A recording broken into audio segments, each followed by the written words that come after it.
महाराष्ट्रातील ताज्या घडामोडी पाहण्यासाठी आजच आपल्या न्यूज 15 मराठी या चॅनलला यूट्यूबवर सबस्क्राईब करा. तसेच इंस्टाग्राम आणि ट्विटरवर फॉलो करायला विसरू नका. न्यूज 15 मराठी, आवाज जनसामान्यांचा. माळींच्या जिल्हा परिषद शाळेतील चिमुकल्या मुलांना शिक्षकानं मारहाण करत तिखट मिरची खायला लावल्याचा धक्कादायक प्रकार हा समोर आलाय. या प्रकरणाची माळीणवासियांनी तक्रार करून दाद मिळाली नाही, उलट शिक्षकालाच पाठीशी घालण्याचा प्रकार घडलाय. माळीण दुर्घटनेत अनेकांनी कुटुंब उद्ध्वस्त झाली असून त्यातून बचावलेली कुटुंब उभारी घेत असताना शिक्षणाच्या ज्ञान मंदिरात चिमुकल्या मुलांना शिक्षक राहुल हिवरे याने मारहाण करत स्वतः वडापाव खाऊन शिल्लक राहिलेल्या तिखट मिरची मुलांना खायला लावली. हा प्रकार इथंच न थांबता पोषण आहाराचा भात मुलींच्या दप्तरात टाकला आणि तंबाखू मुलांच्या डोक्यावर टाकण्याचं कृत्य शिक्षक राहुल हिवरे करत असल्याचं आता विद्यार्थी सांगतात. या प्रकरणी तक्रार करूनही शिक्षकाला शिक्षण विभाग पाठीशी घालत असल्याचा आरोप माळींचे सरपंच रघुनाथ झांजरेंनी केलाय. तो गैरहजर होता. त्याच्यानंतर आम्ही मग परत त्याला विचारलं तर तो म्हणला मग तसं काय माझ्या हातात काही घडलं नाही, मी कशाला त्यांना असं करू तसं करू. पण पोरं म्हणली आता विद्यार्थ्यांना त्यांना विचारलं ते म्हणले आम्ही हो मारला किंवा मिरच्या खायला दिल्या होत्या. ते पोराला ते बेंचवरून ओढल्यानंतर त्याला लागलं असं पोरं म्हणून सांगत होती आम्हाला वर्गात.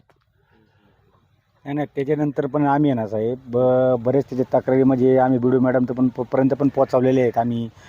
परत आधी काय अजून तक्रारी होते त्यांच्या बाबतीमध्ये? आधी म्हणजे ह्याच तक्रारी म्हणजे लहान मुलांना बुवा असं मारणे आणि वर्गात दारू पिऊन येणे असं लोकांचं सांगणं आमच्यापर्यंत आलं होतं. तर आम्ही ते सांगणं घेऊन आम्ही पुढं बीडीओ मॅडम यांना त्यांना आम्ही सांगितलं बाबा असं असं आहे, पत्रव्यवहार केला. त्याच्यानंतर त्यांचे ते काही अधिकारी आले इथं चौकशीसाठी.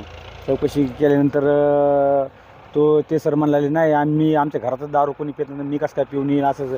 म्हणलं तुम्ही त्या पोरांना मिरच्या चारला मारला हे खरं आहे का, कित्येक खरं आहे म्हणलं. तर ते म्हणायला लागले नाही साप खोटे.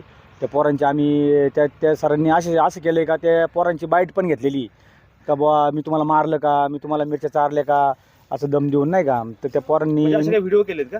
हो त्या सरांनी व्हिडिओ करून ठेवलेली. नाही म्हणून असे नाही म्हणून नाही का आपल्याबद्दल काही पुरावाच लहान मुलांनी नाही सांगावा नाही का, याच्याबद्दल त्यांनी ते करून ठेवलेले पहिलंच. हा जो माळींमध्ये घडलेला प्रकार आहे, राहुल हिरवे नावाचे कोणी शिक्षक आहेत, त्या संदर्भात पालकांनी आणि जे काही विद्यार्थी आहेत त्यांनी देखील ती तक्रार केली आहे. नक्की तक्रार झाली आहे, त्याच्यानंतर काय कारवाई झाली आणि मुळात तक्रार काय?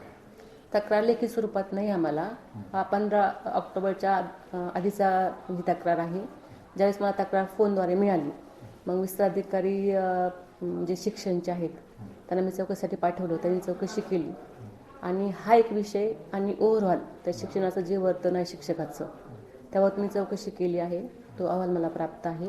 त्याला नोटीस इश्यू होईल आज आणि त्याला एक कालावधी देऊन 7 दिवसांचा त्याच्यावर माझी कारवाई प्रस्तावित आहे. अजून एक महत्त्वाचा प्रश्न आहे, वरच्या भागात पेसा अंतर्गत जी शाळा आहे तिथे अनेक ठिकाणी शिक्षक जे आहेत जात नाही. आणि दुसरी गोष्ट म्हणजे तिथे जे द्विशिक्षकी शाळा आहे तिथे कधी एक शिक्षक असतो दुसरा गायक असतो, अशी प्रकार तिथले सामाजिक कार्यकर्त्यांनी सांगितले आहेत. त्या संदर्भात आपण चौकशी करणार आहोत. असं कुणाचं लेखी असेल तर मला लेखी द्यावी, त्याची मी चौकशी करेल आणि कोणी जबाबदार असेल त्यांच्यावर कारवाई होईल. आपल्याकडं पूर्ण तालुक्यामध्ये जवळपास 40 ते 50च्या आसपास शिक्षक रिक्त आहे आणि केंद्र प्रमुख देखील आपल्याकडं 23 केंद्र प्रमुख आहे. जवळपास 10 ते 12 केंद्र प्रमुख पद रिक्त आहेत. विस्ताराधिकारी आपल्याकडं 8 आहेत, 3 ते 4 पद रिक्त आहेत. मूळ म्हणजे इथं गट शिक्षणाधिकारी पद रिक्त आहेत. त्यामुळं जे सहनियंत्रण पाहिजे असतं त्यासाठी हे पद भरणं देखील गरजेचं आहे. तसं आम्ही लेखी स्वरूपात कळवलं आहे. आम्ही दर महिन्याला कळवतो ते.